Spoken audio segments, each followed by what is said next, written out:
ఒక్కసారి కొమ్మూరి గోల్డ్ కి కాల్ చేయండి. తాకట్లో ఉన్న మీ బంగారాన్ని విడిపించి మార్కెట్ ప్రైస్ కి వాళ్ళు కొనుక్కుని మిగతా డబ్బులు మీకు ఇచ్చేస్తారు. శ్రీకాకుళం టౌన్లో అంటే బలగ ఏరియాలో ఒక ల్యాండ్ ఇష్యూకి సంబంధించి అక్కడ జరిగిన ఒక ఫ్రాడ్ అంటే ఫేక్ డాక్యుమెంట్స్ పెట్టి దానికి రిజిస్ట్రేషన్ చేయడం, దానికి సంబంధించిన కేసుకి సంబంధించి ఈరోజు ఈ ప్రెస్ మీట్ పెట్టడం జరిగింది. సో ఈ ల్యాండ్ సైట్ వచ్చి మనకి చాపరం దగ్గర బలగ లిమిట్స్లో దీని వర్త్ ఒక 3 నుంచి 4 crores ఉంటుంది మనకి మార్కెట్ వాల్యూ. సో ఇది 35/13. ఇందులో ఉన్న సర్వే నెంబర్లో ప్లాట్ నెంబర్స్ 84, 85, 86. ఇది ఒక 900 square feet ల్యాండ్ సైట్ ఏదైతే ఉందో ఆ సైట్ని 1988 తర్వాత 1992లో ట్రాన్సాక్షన్స్ జరిగాయి. 92లో దీనిని అందవరపు గోవిందరాజుల దగ్గర నుంచి ఒక పర్సన్ పర్చేజ్ చేస్తారు. ఇప్పుడు ఎవరైతే కంప్లైనెంట్ ఉన్నారో వాళ్ళ ఫాదర్ దీన్ని పర్చేజ్ చేయడం జరుగుతుంది. బట్ వీళ్ళు ఏంటంటే ఉద్యోగరీత్యా వీళ్ళు హైదరాబాద్లో సెటిల్ అయి ఉంటారు, ఇక్కడ లేరు. సో అప్పటి నుంచి ఆ సైట్ ఖాళీగా ఉండడంతో ఇక్కడ కొంతమంది ఏం చేశారంటే దాన్ని అందవరపు గోవిందరాజుల యొక్క డాటర్ ఎవరైతే ఉన్నారో వాళ్ళ దగ్గర నుంచి పర్చేజ్ చేసినట్లు ఒక డాక్యుమెంట్ క్రియేట్ చేసి రిజిస్ట్రేషన్ చేశారు. సో ఇందులో ఫ్రాడ్ ఏంటంటే ఈ అందవరపు గోవిందరాజులు ఎవరైతే ఉన్నారో అతను బ్రతికే ఉన్నాడు. బట్ వీళ్ళు ఏం చేశారంటే అతను చనిపోయినట్లు ఒక ఫేక్ డెత్ సర్టిఫికెట్ ఒకటి తీసుకున్నారు. అంటే అతను చనిపోయాడని చెప్పేసి ఒక సర్టిఫికెట్ తీసుకొని అదే సర్టిఫికెట్ పైన ఒక ఫ్యామిలీ సర్టిఫికెట్ కూడా ఒకటి తీసుకున్నారు. ఏంటంటే అందవరపు గోవిందరాజులకి ఒక్కరే డాటర్ ఉన్నారు, ఆవిడ పేరు అందవరపు రజనీ అని చెప్పి ఒక ఫ్యామిలీ హెయిర్ సర్టిఫికెట్ కూడా తీసుకున్నారు. బట్ యాక్చువల్గా మన ఇన్వెస్టిగేషన్లో ఏంటంటే అందవరపు గోవిందరాజుల పర్సన్ ఎవరైతే ఉన్నారో అతను బ్రతికే ఉన్నారు. అతనికి 3 పిల్లలు, 2 అబ్బాయిలు 1 అమ్మాయి ఉన్నారు.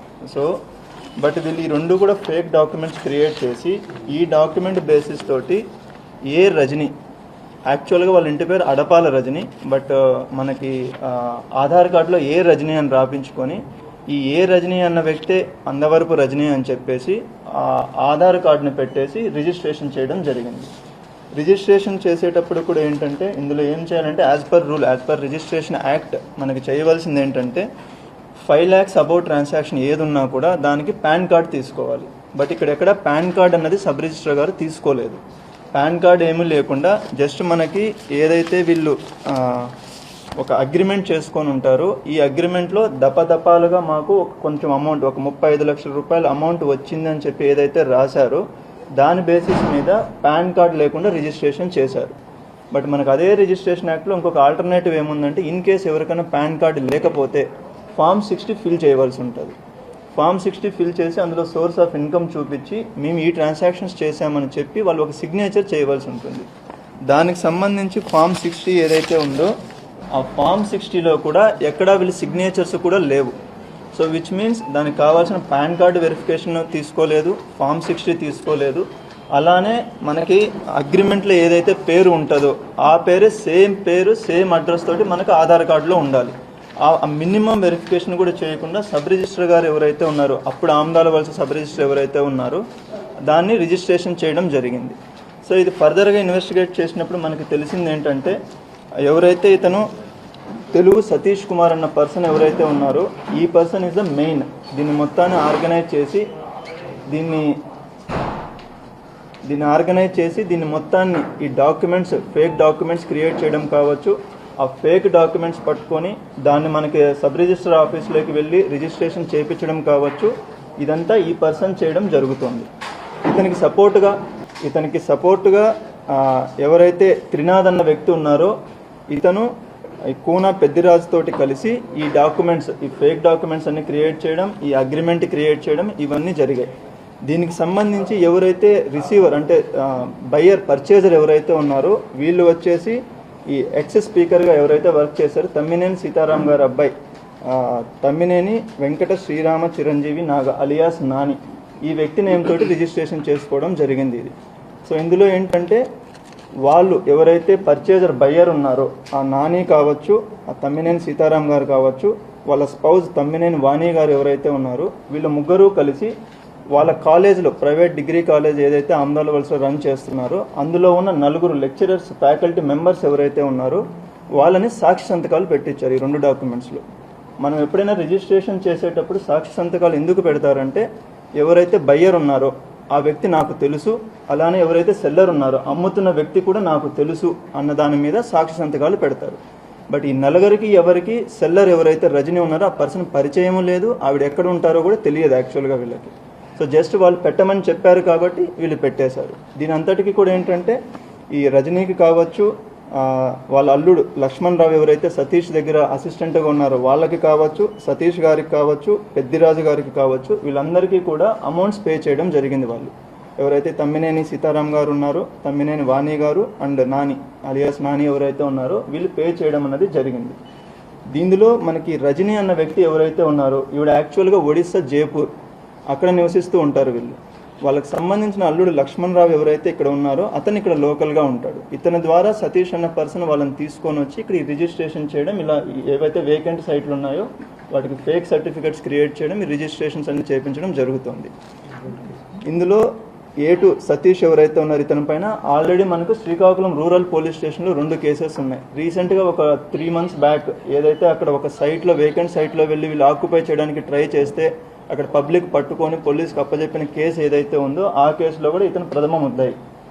సో మన ఈ ప్రెస్ మీట్ యొక్క ముఖ్య ఉద్దేశం ఏంటంటే ఈ వేకెంట్ సైట్స్ ఏవైతే ఉన్నాయో వాటిపైన ఫేక్ డాక్యుమెంట్స్, అంటే ఇప్పుడు ఎలాగైతే ఇక్కడ ఫేక్ డెత్ సర్టిఫికేట్ తీసుకున్నారు, ఫేక్ హైర్ సర్టిఫికేట్ తీసుకున్నారు, ఆధార్ కార్డును ఫోర్జడ్ చేశారు, వాటికి సంబంధించి ఒక లేని పర్సన్స్ని, అసలు ఆ ఫ్యామిలీతో సంబంధమే లేని ఒక పర్సన్ జస్ట్ బికాస్ ఆ సర్నేమ్ ఏ అని ఉంది చెప్పేసి, ఒక సర్నేమ్ ఏమో అందవరపు, ఇంకొక సర్నేమ్ ఏమో అడపాల, రెండింటికి సంబంధం లేదు.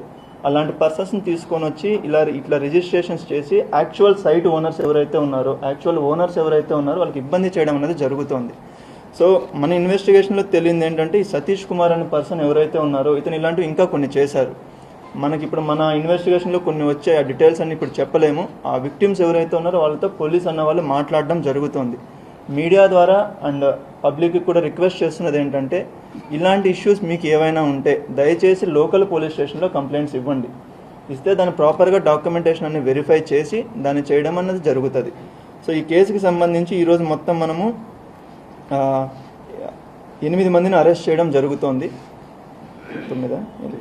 8 మందిని అరెస్ట్ చేయడం జరుగుతుంది. వీళ్ళు కాకుండా సబ్ రిజిస్టర్ ఎవరైతే అరుణ గారు ఉన్నారో ప్రజెంట్ హీరమండలంలో పనిచేస్తున్నారు, సబ్ రిజిస్టర్ గారిని కూడా ఇందులో అక్యూజ్డ్ చేయడం జరిగింది. ఆవిడని కూడా అరెస్ట్ చేయడం జరుగుతుంది.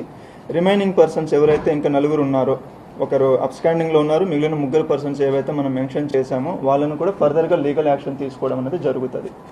వాళ్ళకి ఆ ఇన్ఫర్మేషన్ తెలుసు, ఎందుకంటే వెరీ క్లియర్గా ఈ సైట్ ఓనర్ ఎవరున్నది కూడా వాళ్ళకి తెలుసు. ప్లస్ ఎవరైతే సేల్ చేస్తున్నారో ఆ పర్సన్ ఇక్కడ కానే కాదు, ఇక్కడ వ్యక్తే కాదు, జైపూర్ ఒడిశాకి సంబంధించిన వ్యక్తి. ఇప్పుడు అడపాల, ఇప్పుడు ఒక ఫ్యామిలీ సర్టిఫికేట్ మన దగ్గరికి తీసుకొని వచ్చినప్పుడు మీ నాన్న ఎవరు, మీ మదర్ ఎవరు అన్నది బేసిక్ క్వశ్చన్ అడుగుతాం మనం. అందులో వెరీ క్లియర్గా మా నాన్న అందవరపు గోవిందరాజులు అన్న పేరు రాసి ఉంటే ఆ పర్సన్ బ్రతికే ఉన్నారు. ఆ పర్సన్ ఎవరన్నది మీకు అందరికీ తెలుసు. ఇక్కడ నేను చెప్పాల్సిన అవసరం కూడా లేదు.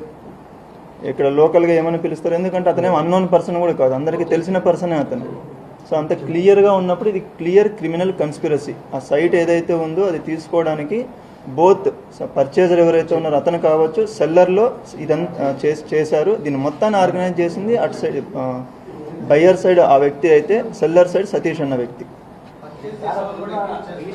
ఆ పర్చేజ్ చేసిన వాళ్ళు ఎవరైతే ఉన్నారో తమ్మినేని చిరంజీవి నాగ అలియాస్ నాని అండ్ దీనికి మొత్తానికి కన్స్పిరసీ కింద ఎవరైతే తీసుకొని వచ్చారో తమ్మినేని సీతారాం గారు, తమ్మినేని వాణి గారు, వీళ్ళు కూడా ఈ కేసులో అక్యూజ్డ్. వీళ్ళపైన కూడా మనకి చట్టపరంగా చర్యలు తీసుకోవడం అనేది జరుగుతుంది. ఇప్పుడు మీరు చూడొచ్చు అక్కడ అందవరపు గోవిందరాజులు అంటే ఆయన బ్రతికే ఉన్నారు. ఆయన చనిపోయినట్లు ఒక సర్టిఫికేట్ తీసుకొని ఆయనకు 3 పిల్లలు, వాళ్ళకు ఒకే కూతురు ఉన్నట్లు తీసుకొని ఆ కూతురు కూడా ఎక్కడో అది తీసుకున్నారు. మనకి ఈవెన్ ఇది మున్సిపల్ కమిషనర్ నుంచి కావచ్చు అండ్ రెవెన్యూ అథారిటీస్ నుంచి కూడా కావచ్చు, ఆ సర్టిఫికేట్స్ ఏవైతే ఉన్నాయో క్లియర్గా అక్కడ నుంచి ఇష్యూ చేయలేదు, వీళ్ళు బ్రతికే ఉన్నారనేది క్లియర్గా వాళ్ళు కూడా మనకి డాక్యుమెంటేషన్ ఇవ్వడం జరిగింది. ఈ ఫేక్ డాక్యుమెంట్స్ ఎక్కడ క్రియేట్ చేశారు ఏంటి అనేది ఫర్దర్గా ఇన్వెస్టిగేషన్ చేయాలి. సో అందులో ఎవరైనా అధికారులు ఉంటే మాత్రం 100% వాళ్ళని కూడా ఇందులో అక్యూజెట్ చేయడం జరుగుతుంది. సో A1, A2, A3 అనేది అది పెద్ద ఇంపార్టెంట్ కాదు. ఓకే, అది జస్ట్ ఊరికే 1, 2, 3 నెంబర్స్ వేస్తాం కానీ ఇప్పుడు A1 ఉన్న వాళ్ళు ఎక్కువ చేసినట్లు, A10 ఉన్న వాళ్ళు తక్కువ చేసినట్లు కాదు. మనకి ఇప్పుడున్న ఇన్వెస్టిగేషన్ ప్రకారం, ఇప్పుడు వస్తున్న నేమ్స్ ప్రకారం అది తీసుకొని వెళ్తాము. ఫైనల్ ఛార్జ్ షీట్లో ఎలా వేస్తారు, ఎవరిపైన ఏం సెక్షన్స్ వస్తాయన్నది ఇంపార్టెంట్. కొనుగోలుదారులు ఉన్నారు, అమ్మిన వాళ్ళు ఉన్నారు, మధ్యలో రిజిస్ట్రేషన్ చేసిన వాళ్ళు ఉన్నారు, అందరూ ఉన్నారు. అది ఇన్వెస్టిగేషన్ చేయవలసి ఉంది. బట్ ఫర్ నౌ వీళ్ళ స్టేట్మెంట్స్ ప్రకారం ఏదైతే ఇచ్చారో అది చేసినట్లు అనిపిస్తోంది. But we cannot confirm it so for. మనకి ఇంకా ఎవిడెన్స్ తీసుకోవాలి దానికి సంబంధించి. దాని ఎవిడెన్స్ని బట్టి మీకు ఫర్దర్గా అప్డేట్ చేస్తారు. క్లియర్గా సైట్ ఓనర్షిప్ పైన డిస్ప్యూట్ ఉంటే అది సివిల్ మ్యాటర్, అది పోలీస్కి సంబంధం లేదు. ఒకేసారి ఇద్దరి పైన రిజిస్ట్రేషన్ జరగచ్చు, కొన్ని కేసెస్లో ఉంటాయి. అది పోలీస్ చేయలేరు, ఎందుకంటే అది ఓనర్షిప్ ఎవరనేది డిసైడ్ చేయవలసింది revenue authorities or concerned municipality వాళ్ళు కావచ్చు, పంచాయతీ వాళ్ళు కావచ్చు, వాళ్ళు డిసైడ్ చేయాలి. బట్ ఈ కేసులో అలా కాదు. ఈ కేసులో క్లియర్గా fake documents, not even forged documents కాదు, ఒక దొంగ సర్టిఫికెట్స్ క్రియేట్ చేసినది క్లియర్ క్రిమినల్ కన్స్పిరసీ. ఉన్నారనే చెప్పాను. సబ్ రిజిస్టర్ని అరెస్ట్ చేయాలంటే ఐజీ రిజిస్టర్కి ఇన్ఫార్మ్ చేయాలి. అది ఇన్ఫార్మ్ చేశాము, పర్మిషన్ తీసుకున్నాము, అది అరెస్ట్ చేయబోతున్నాము. ఈ కేసుకి సంబంధించి మాకైతే కోర్టు నుంచి ఎక్కడ ఏమీ లేదు అండి, because this is a criminal case. It's clearly criminal case. ఇక్కడ క్లియర్గా ఎవిడెన్సెస్ ఉన్నాయి. సో కోర్టు నుంచి అయితే మాకైతే ఇప్పటివరకు ఏం రాలేదు అండి.